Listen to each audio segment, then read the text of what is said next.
नमस्कार, मैं हूं आकर्षण उपल और इस समय आप ये सीधी तस्वीरें देख रहे हैं IBN 24 पर। आज करनाल में प्रेस इन्फॉर्मेशन ब्यूरो की ओर से पत्रकारों के लिए एक कार्यशाला का आयोजन किया गया था, जिसका नाम वार्तालाप रखा गया था। किस तरह से पत्रकारों की जिम्मेदारी है, किस तरह से पत्रकार अपने काम को कर सकते हैं, कैसे जनता की समस्याओं को सरकार तक पहुँचाया जा सकता है और सरकार उसके ऊपर संज्ञान लेकर काम करती है। इसी को लेकर आज प्रेस इन्फॉर्मेशन ब्यूरो की ओर से वार्तालाप जो कार्यक्रम है वो किया गया था। यहाँ पर आपको बता दें कि PIB की ओर से एडिशनल डायरेक्टर जनरल हैं श्री राजेंद्र चौधरी, जो इस समय हमारे साथ हैं। उनसे जान लेते हैं। सर, 2019 में भी इस तरह का एक कार्यक्रम किया गया था, आज भी किया गया है, पत्रकारों की जो वार्तालाप कार्यक्रम किया गया, क्या कुछ बताना चाहेंगे? कितने पत्रकारों ने इसमें पार्टिसिपेट किया और क्या कुछ इन्फॉर्मेशन दी गई?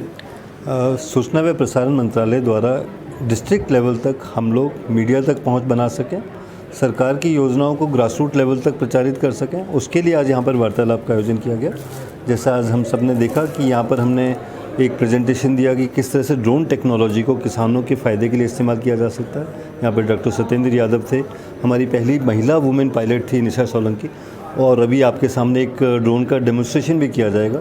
आने वाले समय में ड्रोन तकनीक के ज़रिए लाखों जॉब्स क्रिएट होंगे, बट उसके लिए एक अवेयरनेस होना चाहिए, किसान उसको कैसे ठीक तरह से यूज़ कर सकता है, किस तरह की SOPs है, कब उसको यूज़ करना चाहिए, यूज़ करने के लिए जो फैसिलिटीज़ है वो कैसे मिलेंगी, इस सारी चीज़ों के बारे में मीडिया के साथ चर्चा की गई। इसी के साथ यहाँ पर आज हमारे साथ डॉक्टर सरिता काडियान थी और हमारे साथ डॉक्टर रश्मि थी। उन्होंने बताया कि कैसे मीडिया के क्षेत्र में, जर्नलिज्म के क्षेत्र में, मास कम्युनिकेशन के क्षेत्र में नई अपॉर्चुनिटीज़ हैं जॉब्स की।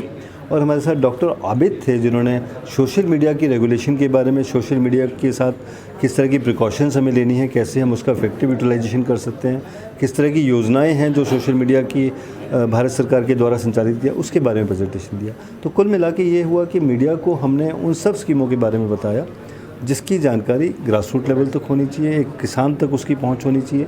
जैसे ड्रोन के बारे में जब बता रहे थे तो कि गन्ना का उत्पादक है और 12 फुट की मान लीजिए फसल खड़ी हो गई है, और अगर वो उस समय स्प्रे करेगा तो वो उसका अपना स्वास्थ्य खराब होगा, कैसे वो ड्रोन को यूज़ करके उन चीज़ों को इफेक्टिवली यूज़ कर सकता है। तो it was a wonderful, very instructive, very informative session, और मीडिया के ज़रिए हमें फीडबैक भी मिले और मीडिया हमारी सरकारी योजनाओं को पॉजिटिव तरीके से लोगों तक पहुंचाए, इसके बारे में एक प्रयास था मीडिया वार्तालाप के जरिए। सर, पहले एक साधन होता था जिसे मीडिया में अखबार कहा जाता था, टीवी कहा जाता, टीवी चैनल कहा जाता था, रेडियो कहा जाता था। अब सोशल मीडिया भी यानी कि बहुत बड़ा रूप ले चुका है आज, यानी हर कोई संस्थान डिजिटल मीडिया के ऊपर है।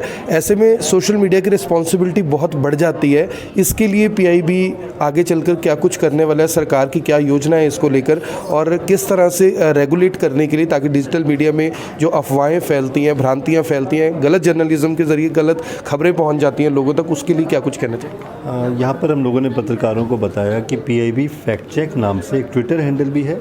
PIB फैक्ट चेक पे अगर आप जाएंगे और आपको कोई भी भ्रामक जानकारी मिलती है तो PIB team immediately concern department से कांटेक्ट करती है, उनसे सही जानकारी प्राप्त करने की कोशिश करती है और फिर वो अपने डिफरेंट प्लेटफॉर्म्स के जरिए प्रचारित करती है कि कोई भी भ्रामक जानकारी तो उसके बारे में लोगों तक मैसेज पहुंचाती है। इसी तरह से आपने देखा होगा code of ethics for digital media persons already केंद्र सरकार की तरफ से एक ड्राफ्ट गाइडलाइंस इशू की जा चुकी हैं, उसके बारे में भी डॉक्टर आबिद के जरिए एक अलग से परिचर्चा भी कराई जाएगी, जिससे कि हम सबको जो खासतौर से पत्रकारिता क्षेत्र से जुड़े हैं या उनकी रेगुलेशन से जुड़े हैं, हमें पता रहे कि हमारे कोड ऑफ एथिक्स क्या है। जब सोशल मीडिया रेगुलेशन के बारे में बात होती है तो we have to also think over the fact that it is a double edge sword, क्योंकि अगर बहुत ज़्यादा रेगुलेशन करेंगे तो कहीं ना कहीं ये लगेगा कि पत्रकारिता के ऊपर एक नियंत्रण करने की कोशिश की जा रही है। ऐसा भी सरकार का कोई प्रयास नहीं है। हम चाहते हैं कि आपके पास पूरी स्वतंत्रता हो, फ्रीडम ऑफ एक्सप्रेशन हो, लेकिन वो freedom of expression with in reasonable restraints हो, उसमें कोई मिसयूज़ ना हो, किसी तरह का गलत जानकारी ना फैलाई जाए। उस तरीक़ों चीज़ को भी देखना हमारी एक कर्तव्य बनता है, हमारी जिम्मेदारी बनती है, और इसीलिए वार्तालाप का आयोजन किया। Thank you sir. और हमारे साथ डॉक्टर सरिता कादियान हैं, प्रिंसिपल हैं गवर्नमेंट कॉलेज करनाल की। मैम, एक अच्छा कार्यक्रम रहा, पत्रकारों ने भी बहुत दिल खोलकर अपनी बात रखी, और इस प्रोग्राम में किस तरह से पार्टिसिपेशन किया, क्या कुछ बताएंगे? जी, बहुत अच्छा लगा इस कार्यक्रम में आकर। विशेष रूप से राजेंद्र जी का मैं बहुत धन्यवाद करना चाहूँगी, और सभी मीडिया के लोगों से, पत्रकारों से मिलने का मौका मिला और इस वार्तालाप में सभी ने अपने अपने प्रश्न रखे और सभी ने जो भी उनकी क्वेरीज थी उसमें सभी को कुछ ना कहीं कुछ निकल कर आया कि किस तरह से सभी के लाइसेंस बनने चाहिए, जो गलत न्यूज़ हैं किस तरह से उनको फैक्ट्स चेक कर सकते हैं आप उनके पोर्टल पर जाकर। तो इस तरह से काफ़ी लाभान्वित रहा ये प्रोग्राम हमारे लिए। Thank you ma'am. और हमारे साथ डॉक्टर रश्मि हैं जो कि एचओडी हैं मास कम्युनिकेशन डिपार्टमेंट के, उनसे भी बात कर लेते हैं गवर्नमेंट कॉलेज में। मैम, आज का प्रोग्राम मुझे लगता है काफ़ी सक्सेसफुल प्रोग्राम रहा। आपके बच्चों के लिए भी सर ने काफ़ी कुछ बताया कि वो कहाँ से यानी कि सब कुछ आगे चलकर सीख सकते हैं। क्या कुछ लोगों से कहेंगे, क्योंकि मास कम्युनिकेशन एक बहुत गंभीर सब्जेक्ट है, बच्चों का आजकल क्या इंटरेस्ट है उसमें? बच्चों का आजकल बहुत ज़्यादा इंटरेस्ट मुझे दिखाई दे रहा है और हमारे कॉलेज में तो 80 सीट्स हैं बीएमसी कोर्स के लिए।